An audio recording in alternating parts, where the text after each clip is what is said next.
The mining world was dark and dry.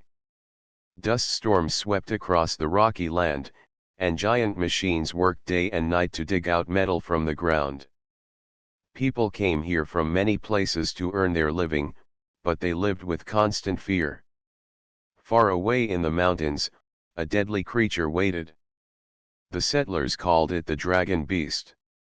The dragon beast was huge, taller than buildings, with scales that looked like black stone and eyes that glowed like fire. It moved with power, breaking the earth with every step. Its roar shook the ground and echoed across valleys. Every time it came out of the mountains, the people ran for shelter, and machines were left behind, broken and useless. Soldiers tried many times to fight it, but nothing worked. Blades could not cut it. Bullets bounced off its body. Even heavy machines were crushed like toys. The settlement lived in fear of the day when the beast would come again.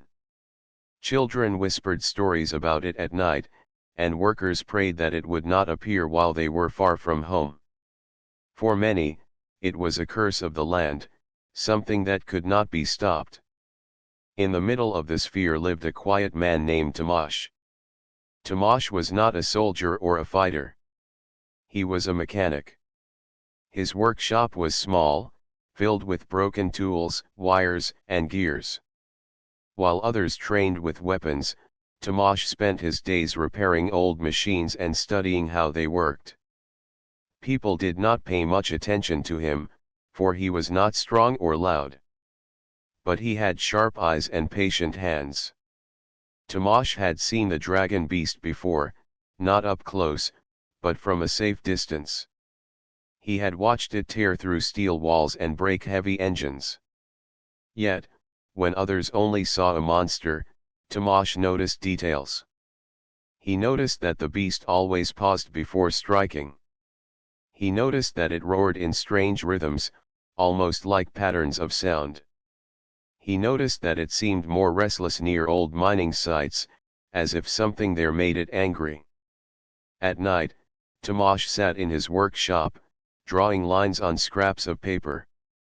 He wrote down the times when the dragon beast appeared, the length of its roars, and even the vibrations that shook the ground. His friends thought he was wasting his time. "You are only a mechanic," they said. "Even the army cannot stop the beast. What can your notes do?" But Tomasz kept watching and writing, believing there was something hidden in the chaos. One evening, the ground trembled again. A deep sound rolled through the valley, and the alarm bells rang across the settlement. The dragon beast was coming. Workers dropped their tools. Families rushed to underground shelters. Soldiers prepared their weapons, even though they knew the fight was hopeless. Tomasz stepped out of his workshop and looked toward the mountains. A black shadow moved against the setting sun. The dragon beast was on its way. Its eyes glowed, and its body glistened like dark iron. The air grew heavy with dust as it roared, a sound that made even the strongest hands shake. The soldiers gathered at the front gate, setting up cannons and shields. They shouted for Tomasz to stay inside, but he did not listen. Instead, he climbed onto a broken tower near his workshop. From there, he could see the creature more clearly. He did not raise a weapon. He only listened. The dragon beast smashed through a line of metal barricades. The cannons fired, but the blasts only made the beast angrier. It swung its tail, knocking down walls, and leapt forward with terrifying speed. Soldiers scattered, shouting orders that quickly turned into cries of fear. But in the middle of the noise, Tomasz noticed something again. Each time the cannons fired, the beast roared in reply, and the rhythm of its roar seemed almost like it was answering the sound. It was not just rage. It was a reaction, almost like a voice trying to be heard. The fight ended quickly, as it always did. The soldiers retreated, the gates broken, the ground torn apart. The dragon beast did not chase them all the way into the settlement. Instead, after smashing the machines and shaking the earth, it turned back toward the mountains, its glowing eyes fading into the dust. When silence returned, people came out of their shelters, their faces pale and tired. They spoke of moving away, of leaving the planet before the dragon beast destroyed them all. Many cursed the land and cursed their fate. Tomasz walked back to his workshop, his mind full of thoughts. He remembered the way the beast had paused. He remembered the rhythm of its roar, like a pattern waiting to be understood. He believed there was more to the creature than blind anger. Perhaps it was not attacking for no reason. Perhaps it was reacting to something. As he sat at his table and drew more lines on his paper, Tomasz whispered to himself, "It is not just a beast. It is listening to something we cannot hear." For now, the settlement slept in fear, waiting for the next attack. But in a small workshop lit by a single lamp, one human mechanic was already searching for another path.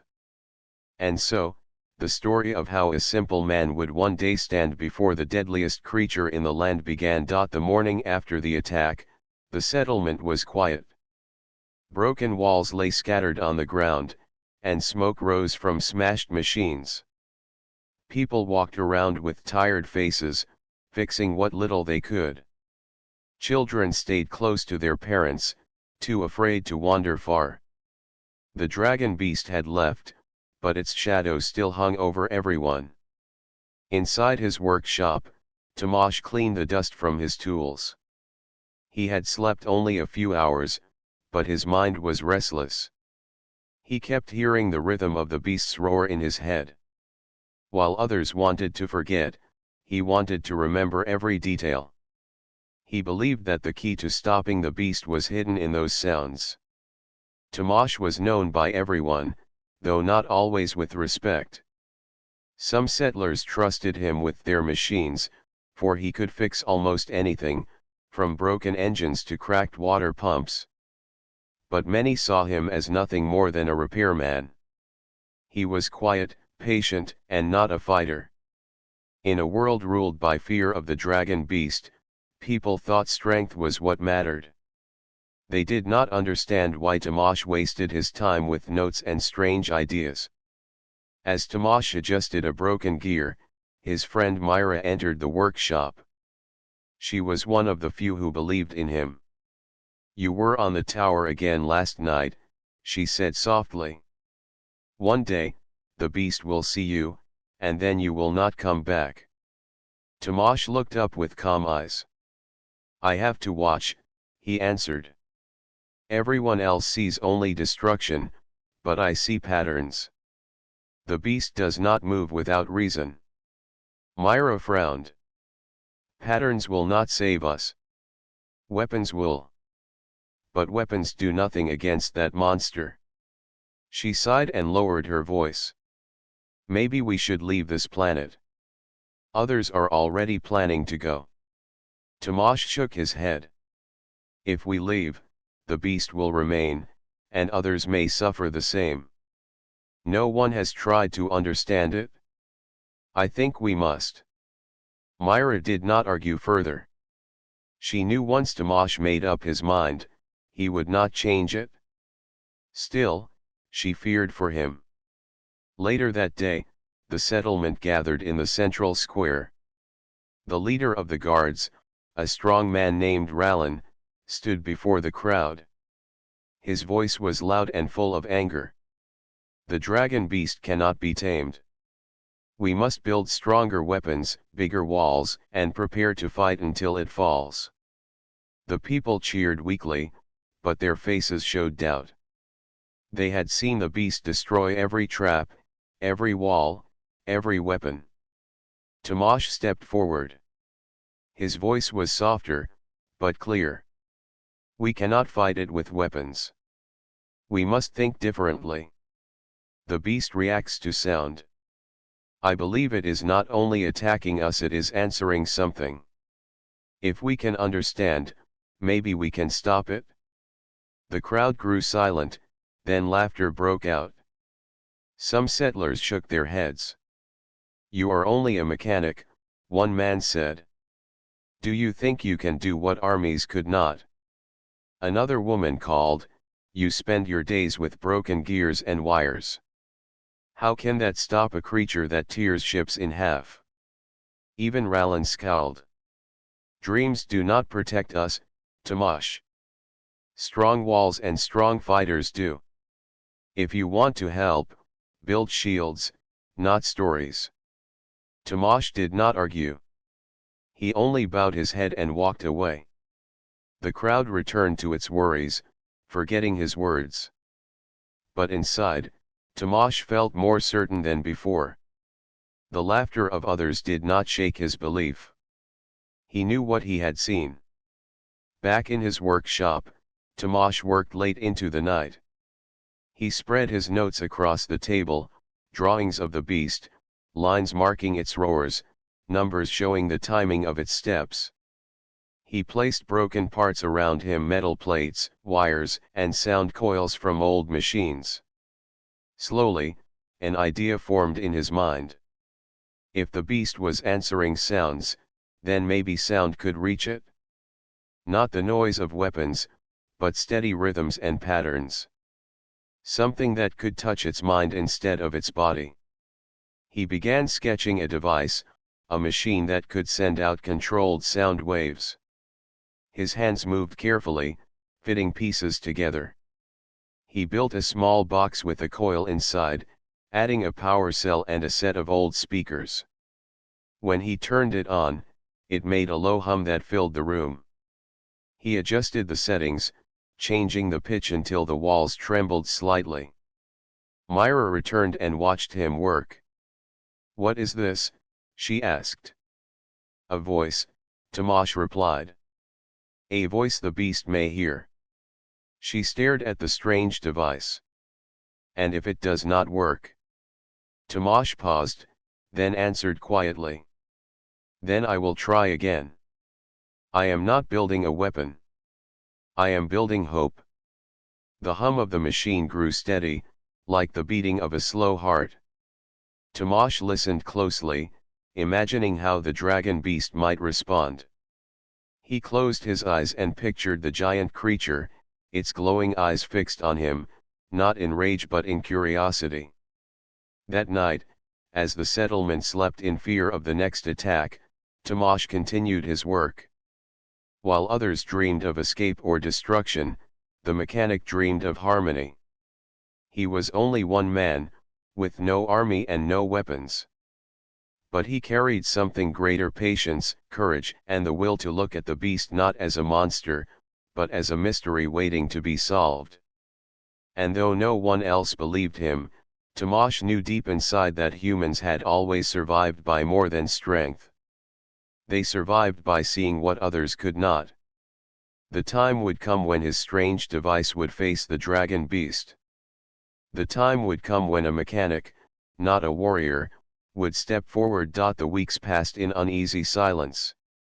The settlement tried to repair the damage, but everyone knew the dragon beast would return. Each day, guards trained with their weapons, and workers built new traps. Hope was low, yet the people clung to the belief that more strength might save them. Tomash watched quietly as they prepared. He saw iron nets being made, cannons tested, and tall spikes planted into the ground. The leader, Rallan, declared that this time they would stand together and bring down the beast once and for all. Tomash did not argue. He offered his hands to repair their machines, fixing the cannons and adjusting the traps. He knew their plan would fail, but he could not let them face the beast with broken tools. As he worked, he kept his small sound device hidden in his workshop, adjusting it night after night, preparing for the moment he would use it. One evening, the alarm bells rang again. The ground shook, and dust clouds rose in the distance. The dragon beast was coming.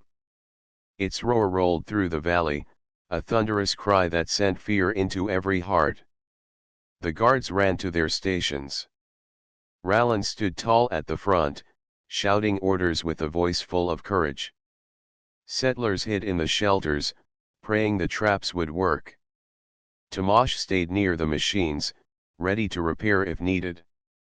His eyes, however, stayed fixed on the mountains where the black shadow was moving closer. The beast appeared, its scales shining like stone, its glowing eyes burning with fire. It moved with terrible strength, each step shaking the earth. The guards fired their cannons, and the first trap was sprung. Iron nets flew through the air, wrapping around the giant body. For a moment, cheers rose from the fighters. But the cheers ended quickly. With one mighty roar, the dragon beast pulled against the nets. Metal links snapped like thin threads. The beast shook its body, and the nets fell useless to the ground. Rallan shouted for the second trap. Spikes rose from the earth, aimed at the beast's legs. But the creature leapt high, crashing down on the weapons and smashing them flat. The soldiers opened fire again, blasts of energy flashing across the sky. The beast roared louder, swinging its massive tail and throwing guards through the air. The battlefield was filled with dust, noise, and fear. Yet in the chaos, Tomasz saw something that no one else noticed. When the cannons fired in certain rhythms, the beast hesitated. It stopped for a heartbeat, as if confused. Its head tilted slightly, and its glowing eyes narrowed. Then, as soon as the blasts changed, the beast attacked again with greater fury. Tomasz's heart raced. He was right. The creature was not blind with rage, it was responding to sound. Every roar it gave was not random, but a reaction. It was like a conversation no one else could hear. The fight, however, was lost. The traps were broken, the cannons destroyed, and the guards scattered. Rallan himself was thrown to the ground, his weapon bent in two. The dragon beast crushed the last barrier and roared so loud that stones fell from the cliffs. The sound shook through Tomasz's chest, but instead of running, he listened. He listened carefully, marking the pattern in his mind. At last, the beast turned away. It did not enter the shelters. It did not chase the fleeing guards. It simply crushed the broken machines and returned to the mountains. Its glowing eyes vanished into the dust, leaving silence and ruin behind. The people crawled out of hiding. Their faces were pale, their hearts heavy. The guards had failed once again. Some settlers wept, others shouted in anger, blaming Rallan and his plan. Many spoke of leaving the planet forever. Rallan himself stood with a grim face, his pride broken. He had promised victory, yet the dragon beast still ruled the land. In the middle of the despair, Tomasz quietly returned to his workshop. No one noticed him, for no one cared about the mechanic now. But inside his small room, Tomasz wrote down what he had seen. He drew the moments when the beast had stopped. He marked the sounds that had made it hesitate. He remembered the tilt of its head, the pause in its steps. He whispered to himself, "It listens. It is not only a monster. It hears the world, and it answers. If I can speak in the right rhythm, maybe it will listen to me." He turned to his strange device, the small box that hummed with steady sound. His hands shook as he adjusted the wires, but his eyes were full of light. The failed hunt had given him what he needed. The proof was clear. The settlement would not believe him. The guards would laugh again. But Tomasz did not need their belief. He only needed his device, his patience, and his courage. The dragon beast would return, and when it did, Tomasz planned to meet it not with weapons, but with sound. He would not run or hide. He would walk forward with a mechanic's tool, and he would try to do what no soldier could. He would try to speak to the beast. The failure of the hunt was not the end. For Tomasz, it was the beginning. The settlement was restless after the failed hunt. Broken walls still lay in piles, and the memory of the dragon beast crushing their strongest traps haunted everyone. Some families began to pack their belongings, ready to leave the planet before the next attack. Others argued about building even bigger weapons, though they knew in their hearts it would not matter. In the middle of all this noise, Tomasz worked silently in his workshop. He no longer wasted time trying to convince people with words. They would not believe him, not yet. Instead, he poured all his effort into the strange device he had been building. The machine was small at first, no bigger than a box. Inside it were broken coils, wires from old mining tools, and speakers he had repaired from abandoned machines. At night, when the settlement grew quiet, Tomasz would test it. A low hum filled the workshop, rising and falling as he turned the knobs. The sound made the glass bottles on his shelves shake and the floor tremble softly. Myra visited often. She stood at the doorway, watching him work. "You are risking your life," she told him. "Even if the beast listens for a moment, it may still crush you in the next. Why do this when you could leave with the others?" Tomasz looked up from his work, his face calm but determined. "If we all leave, the beast will remain, and the story will repeat for whoever comes here next. Someone must try. I may not be a soldier, but I can listen.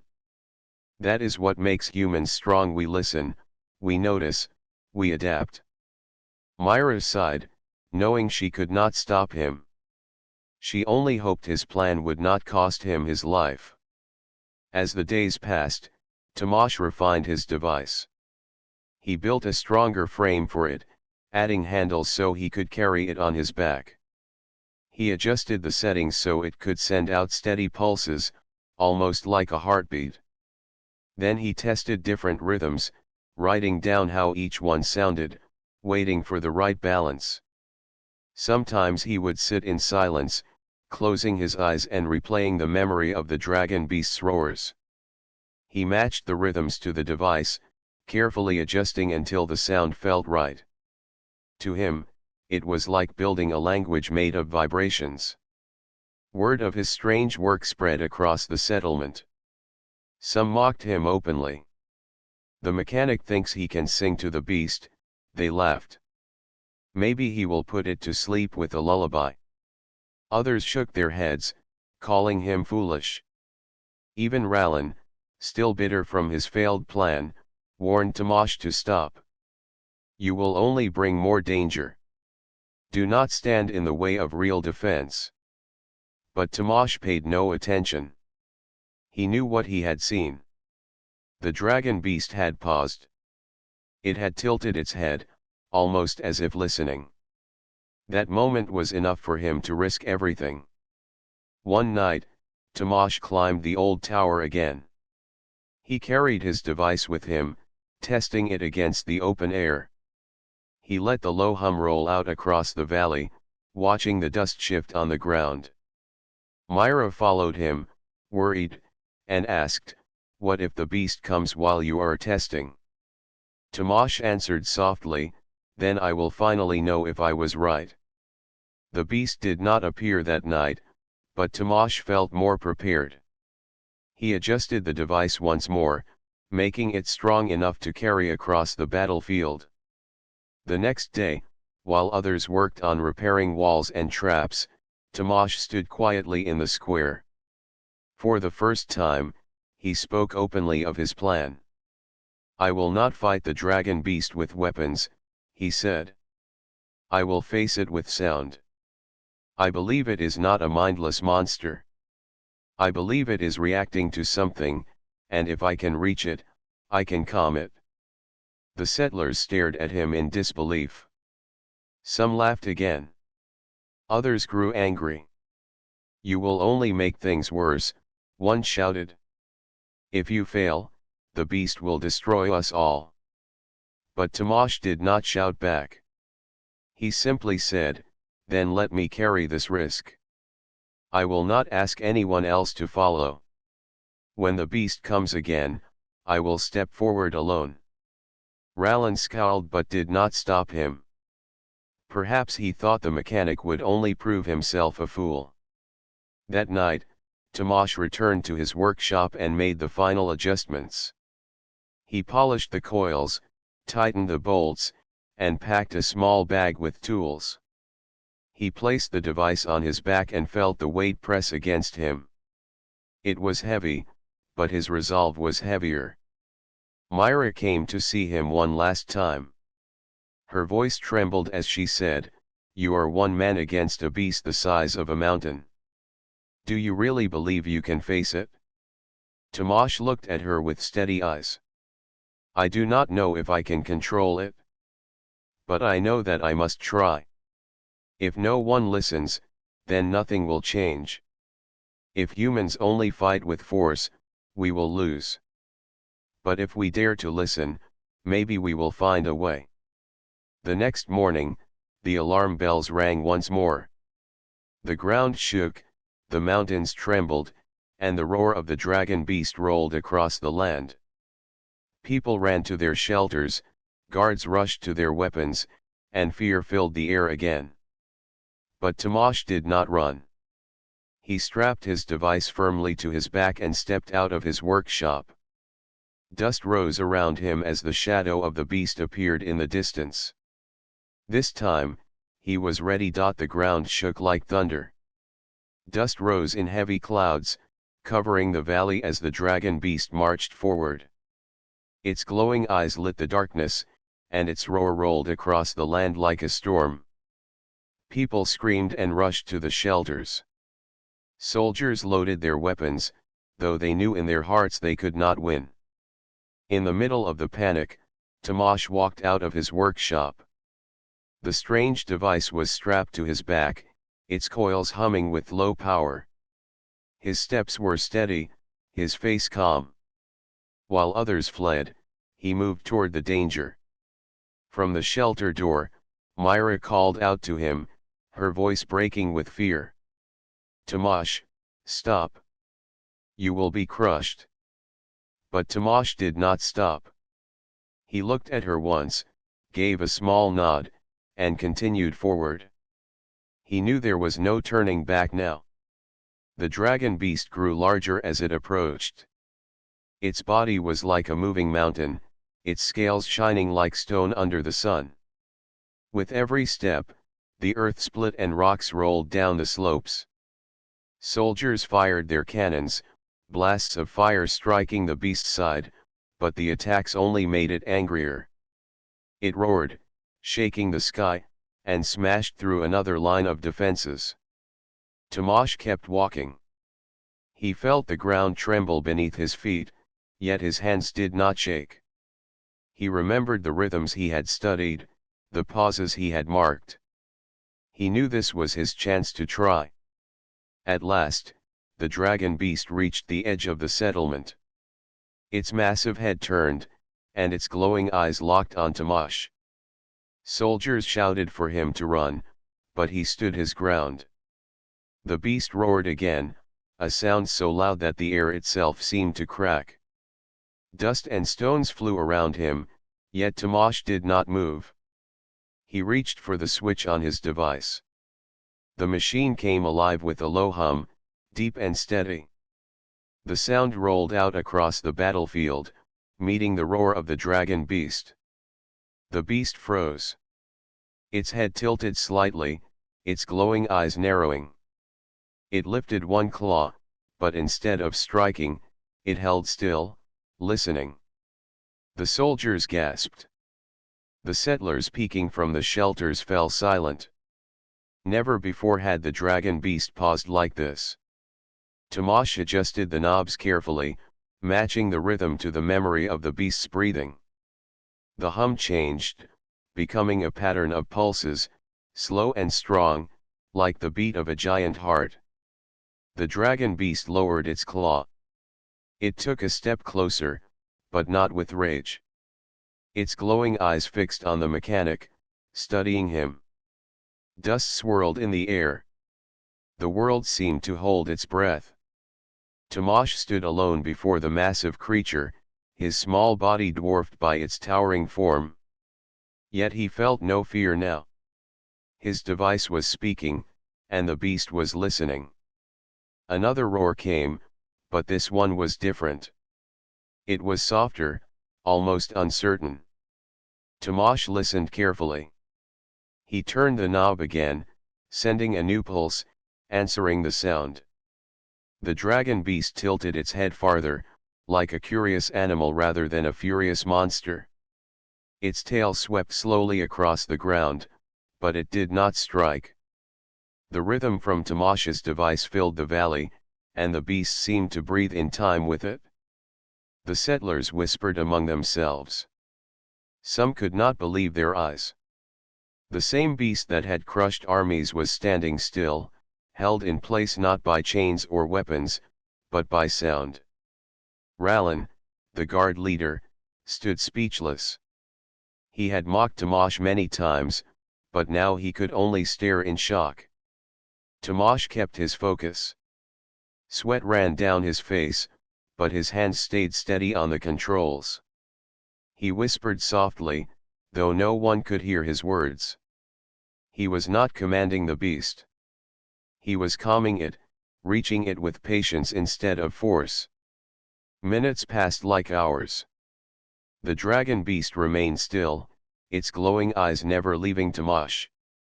Its chest rose and fell slowly, each breath matching the pulse of the device. Then, with a low rumble, the beast lowered its massive body to the ground.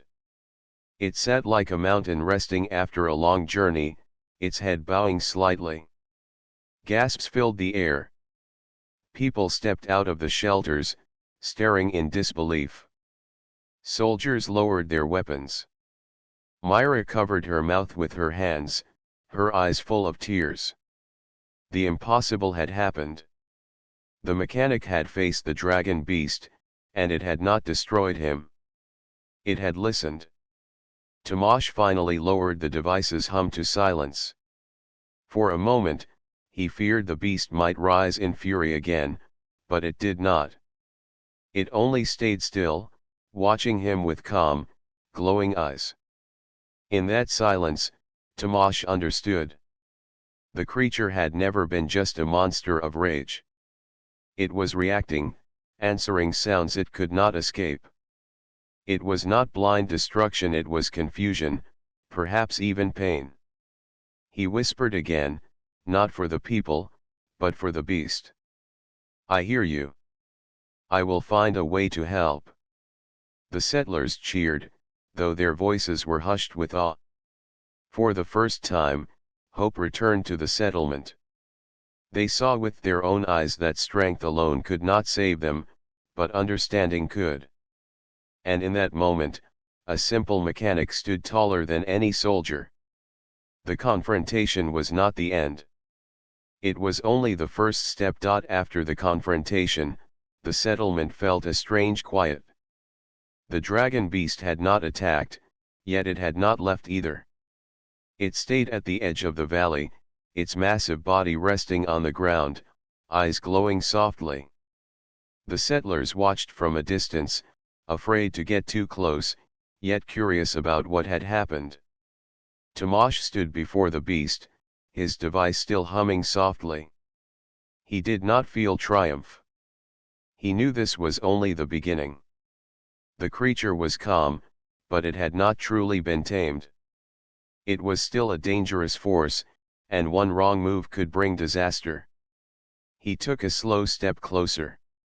The dragon beast shifted slightly but did not attack. Its glowing eyes followed him, full of curiosity and caution.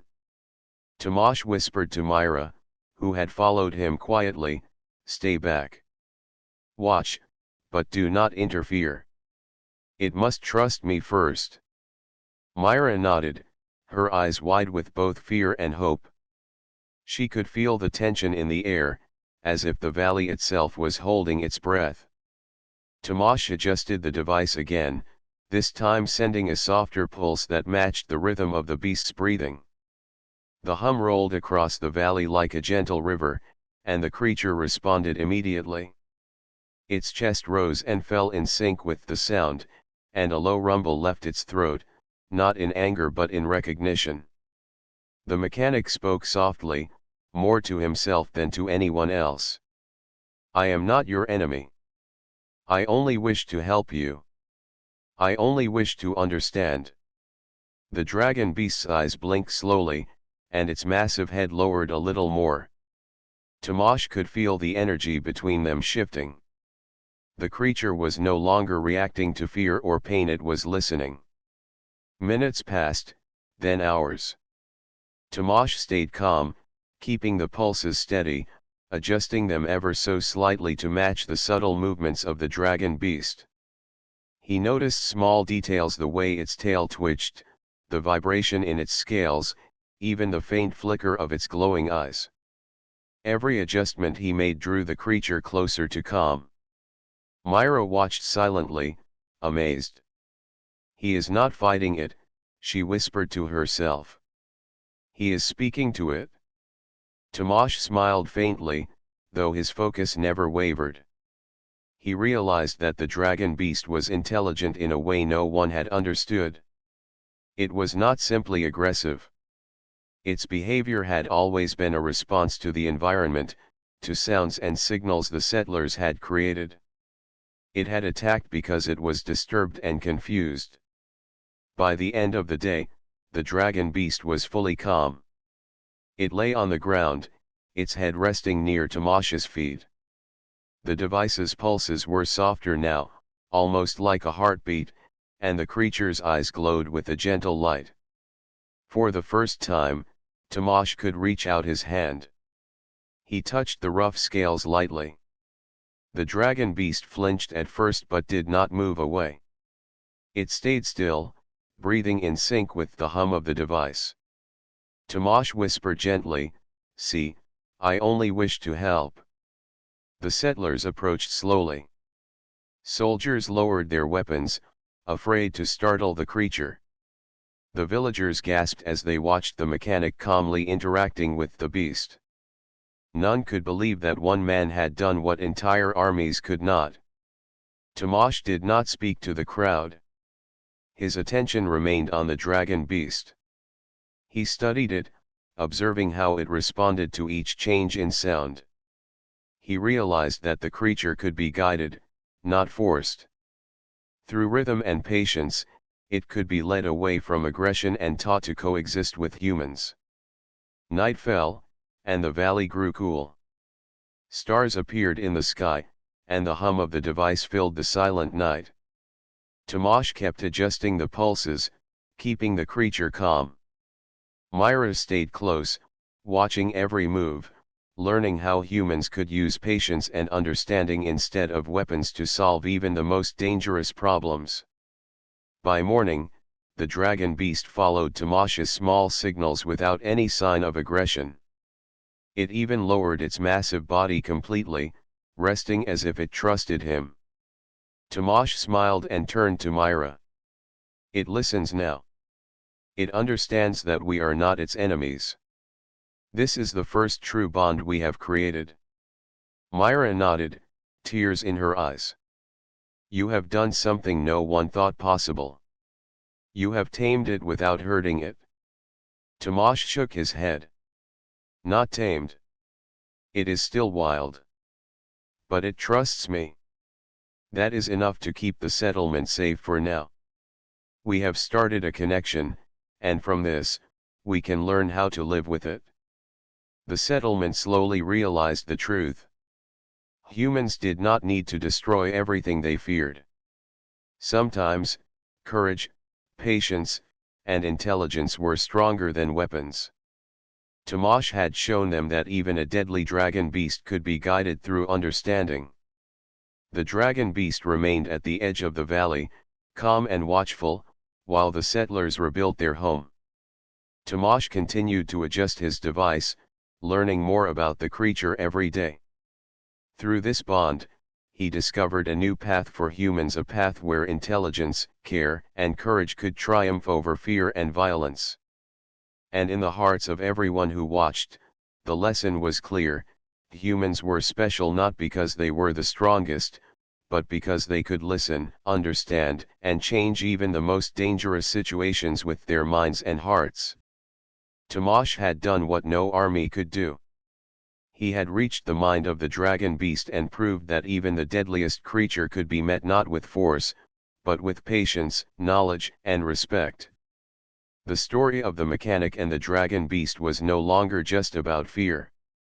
It had become a story of hope, courage, and the true power of humans. The valley was quiet in the morning light. The dragon beast lay at the edge, calm and watchful, its massive body resting like a mountain. The settlers emerged from their shelters, repairing walls, cleaning debris, and tending to their machines. Yet their hearts were lighter.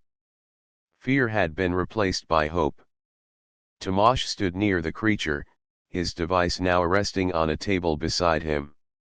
The hum had been reduced to a faint pulse, a soft rhythm that matched the dragon beast's breathing. He had spent days observing it, learning its moods, adjusting the vibrations, and communicating without words. The creature had become more than a threat, it had become a part of their world. Myra walked up to him, smiling. "You have done something no one believed possible," she said softly. "You faced the dragon beast alone and changed everything." Tomasz shook his head. "I did not change it. I only listened. I found the right way to speak to it. That is what humans do best: we listen, we learn, and we try to understand." The settlers gathered around, cautious but curious. Soldiers who had once relied on brute force now looked to Tomasz with new respect. Ralin, the guard leader, approached slowly. His eyes were serious, but there was acknowledgement in his voice. "I underestimated you. You have shown us a way that no army could. This is the strength of humans, not the strength of weapons." Tomasz smiled faintly. "Weapons alone do not save lives. Understanding, patience, and courage do. That is what we have shown today." The dragon beast lifted its massive head, its glowing eyes focusing on Tomasz. It let out a low rumble, almost like a reply. Tomasz knelt slightly and whispered, "We will protect each other. You are not alone, and neither are we." The creature stayed calm, as if it understood every word. News of the dragon beast's calm spread quickly across the settlement. People who had feared leaving the planet now stayed, building new homes and repairing the damaged ones. They no longer saw the dragon beast as a monster but as a powerful being that could coexist with humans when treated with respect and care. Tomasz continued to refine his device, learning more about the creature every day. He discovered how subtle changes in sound could guide the dragon beast's movements, keep it calm, and even help it avoid dangers in the environment. With this bond, the settlement was no longer constantly under threat, and they could focus on rebuilding and thriving. Myra often stood beside him, helping with the device and observing the dragon beast. "It is incredible how you did it," she said one day. "No one else could have faced it this way. Not soldiers, not hunters, only you." Tomasz nodded. "Humans are special," he said quietly. "We are not always the strongest or the fastest, but we can solve problems in ways that others cannot. This creature is dangerous, yes, but it is also intelligent. It listens, and we can learn to speak to it." The settlers began to see Tomasz as more than a mechanic. He had become a hero, not for fighting or destroying, but for understanding and guiding. Children followed him, asking questions about the dragon beast, and he taught them about observation, patience, and respect for all living things. Ralin, now humbled, approached Tomasz one morning. "You have taught us a lesson we will not forget," he said. "Strength alone is not enough. Wisdom and courage can save more lives than any weapon." The dragon beast, sensing the calm in the settlement, began to move more freely, yet never in aggression. It explored the valley, even helping clear fallen rocks and crushed walls with its immense strength. Settlers watched in awe as the creature became a guardian rather than a threat. Tomasz realized that this bond was more than just safety. It was proof of human potential. Humans could face dangers not only with force but with cleverness, patience, and respect. They could find solutions where others saw only hopelessness.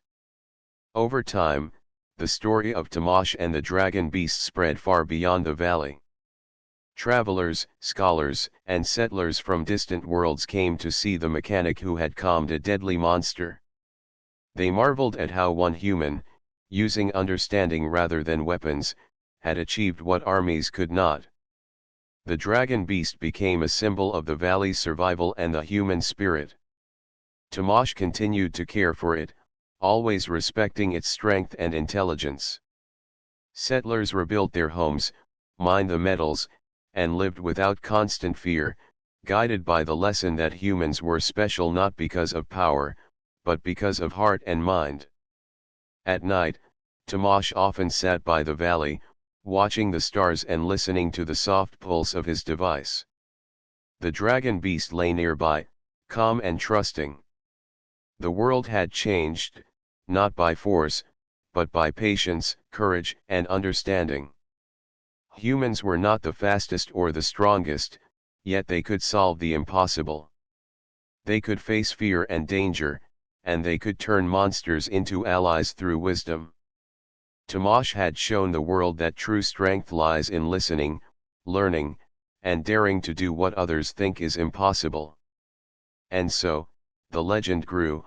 A simple human mechanic had hypnotized a deadly dragon beast, not with weapons or force, but with courage, patience, and understanding. Humans were special, and their story inspired generations to come.